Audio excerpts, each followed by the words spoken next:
नागपुरात महसूल मंत्री चंद्रशेखर बावनकुले यांनी महिला आरक्षण आणि इतर मुद्द्यांवर काँग्रेसवर जोरदार निशाणा साधला आहे. महिला आरक्षण विधेयकाला विरोध केल्याबद्दल काँग्रेसवर टीका करत हे महिलांविरोधी धोरण असल्याचा आरोप त्यांनी केला. लोकसभा पुनर्रचना आणि आरक्षणामुळे महिलांना अधिक प्रतिनिधित्व मिळाले असते, असेही त्यांनी स्पष्ट केले. दरम्यान परतवाडा प्रकरणावर बोलताना कोणतीही अफवा पसरवू नये, तपास पूर्ण होईपर्यंत संयम ठेवावा, असे आवाहन त्यांनी केले. तसेच राज्यात पाणी टंचाईची शक्यता लक्षात घेता नागरिकांनी पाणी बचत करण्याचे निर्देशही त्यांनी दिले. काँग्रेस आणि विरोधी पक्षांनी लोकसभेमध्ये नारी शक्ती वंदन अधिनियम विधेयकाला प्रचंड विरोध करून नारी शक्ती विधेयक अधिनियमाच्या विरुद्ध मतदान करून काँग्रेसचं महिलाविरोधी जे धोरण आहे, काँग्रेसने कधी आमच्या बहिणींना महिलांना सन्मान दिला नाही, हे आज त्यांच्या कर्तृत्वावरनं दिसलं. ज्या 211 खासदारांनी विरोधात मतदान केलं आहे, या खासदारांना त्यांच्या मतदारसंघामध्ये आणि एकूणच देशामध्ये 545 सीटवर देशामध्ये काँग्रेसला आणि विरोधी पक्षाला आत्ता आमच्या महिला बहिणी त्यांची वाट लावतील. कारण माननीय पंतप्रधान नरेंद्र मोदीजींनी केंद्र सरकारने 33% आरक्षण महिलांना देऊन विकसित भारत 2047 करता महिलांचा मोठा वाटा घेण्याचा निर्णय मोदीजींनी घेतला. आणि या ऐतिहासिक निर्णयाला विधेयकाला विरोध करून काँग्रेसनी जे 1996मध्ये केलं,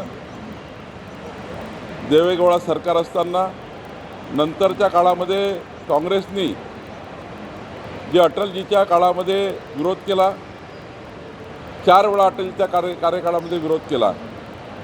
आणि खऱ्या अर्थाने आमच्या 70 कोटी महिला बहिणींना जे राजकीय प्रतिनिधित्व लोकसभेत आणि विधानसभेत मिळणार होतं, ते प्रतिनिधित्व काढून टाकण्याचं काम काँग्रेसने केलं. एवढंच नाही, काँग्रेस पार्टीची निर्लज्जपणा बघा. त्यांनी हे बिल पडल्यानंतर जल्लोष केला. हा जल्लोष म्हणजे आमच्या बहिणीचा अजून मोठा घोर अपमान आहे. आणि त्यामुळं हा विषय केवळ राजकारणाकरता नाही आहे, हा विषय भारतातील अस्मितेचा आहे, स्वाभिमानाचा, नारी शक्तीच्या सन्मानाचा आहे. आणि त्यामुळं मला असं वाटतं की काँग्रेसला आणि काँग्रेसने केलेलं हे पाप महाराष्ट्राची, देशाची जनता त्यांना उद्ध्वस्त केल्याशिवाय राहणार नाही. देशाच्या आमच्या 70 कोटी बहिणी, काँग्रेस पार्टी आणि सर्व तृणमूल आता येणाऱ्या संपूर्ण निवडणुकामध्ये आमच्या बहिणीचं प्रतिनिधित्व काढून टाकलं. आज महाराष्ट्रामध्ये जवळपास 33%, 72 सीट झाल्या असत्या, 33% आमच्या बहिणी त्या ठिकाणी खासदार आल्या असत्या. आणि उद्या 350च्या वर विधानसभेत सीट असत्या, तर 150च्या जवळपास बहिणी आमच्या आमदार आल्या असत्या. हे आमदार खासदारकी काढून टाकणे महिलांची, बहिणींची, याबद्दल यांना धडा शिकवावा लागेल. आमच्या बहिणी धडा शिकवतील असं मला वाटतं. हो, एक महत्त्वाची गोष्ट की विरोधकांचं असं म्हणणं आहे की आमचा महिला आरक्षणाला विरोध नाही, मात्र सरकारचा हेतू बरोबर नव्हता या सर्व विधेयकाच्या पाठीमागे. याबद्दल तुमचं काय मत? काय हेतू सरकारचा होता? सरकारचा हेतू होता की सीट वाढवणे. जे काँग्रेसनी या ठिकाणी फ्रीज करून ठेवल्या होत्या सीट्स लोकसभेच्या, त्या वाढल्या असत्या. आमच्या बहिणींना 300-350 सीट मिळाल्या असत्या. SC ST समाजाचं आरक्षण त्या ठिकाणी वाढलं असतं. SC STच्या सीट वाढल्या असत्या. SC ST महिलांच्या सीट वाढल्या असत्या. आणि त्यामुळं याच्यामध्ये काय वेगळं होतं? यामध्ये तर या देशातल्या जवळपास जे मोठे मतदारसंघ आहेत, त्या मतदारसंघामध्ये जनतेला न्याय देण्याकरता खासदार वाढले असते. आज 40-40 लाख मतदारांचा एक खासदार आहे, त्यांना आपल्या मतदारसंघात जाता येत नाही. 5-5 वर्ष खासदार दिसत नाही, तोंड दाखवत नाही, कारण मतदारसंघ मोठा आहे. छोटे मतदारसंघ झाले तर प्रतिनिधित्व मिळालं असतं, लोकांना आपल्या खासदाराला भेटता आलं असतं, लोकांना सहज केंद्र सरकारशी संपर्क करता आला असता, आपल्या खासदाराशी संपर्क करता असता आला. आज तर खासदारच भेटत नाही, कारण त्यांचा संपर्क होऊ शकत नाही. मतदारसंघ 40-40 लाख लोकांचे आहे. त्यामुळं मला असं वाटतं की पुनर्रचना आणि महिला आरक्षण विधेयक हे दोनही या देशाकरता महत्त्वाचे होते. काँग्रेसला याचा भुगतान भोगावं लागेल.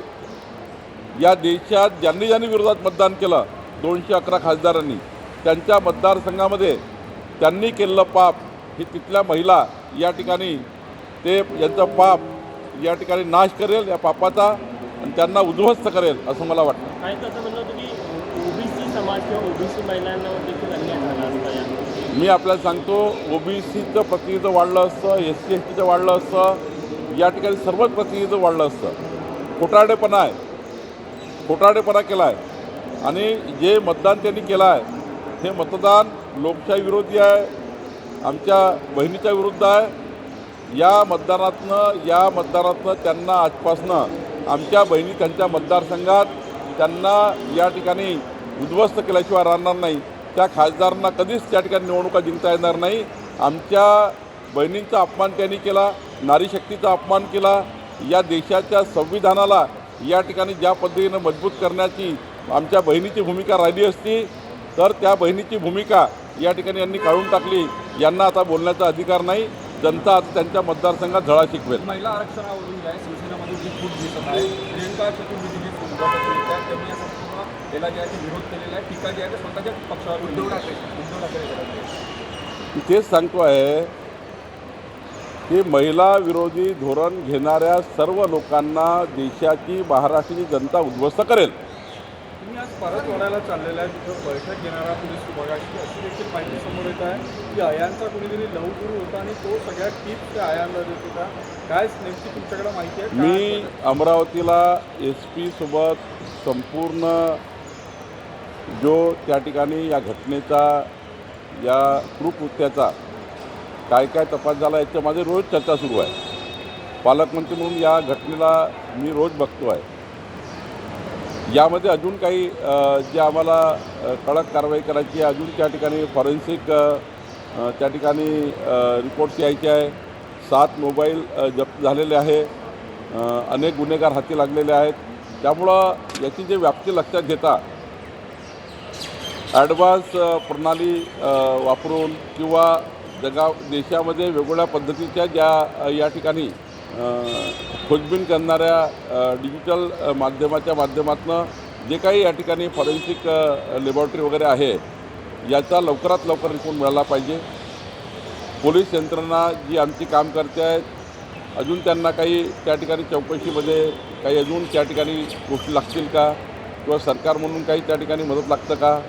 शेवटी SP आणि आमची SIT खूप ताकदीने चौकशी करतायत. माननीय मुख्यमंत्री देवेंद्र फडणवीसजी रोज मॉनिटर करतायत. मी सुद्धा रोज चर्चा करतो आहे. आमचं संपूर्ण प्रशासन या घटनेवर लक्ष ठेवून आहे. एकच विनंती सर्वांना आहे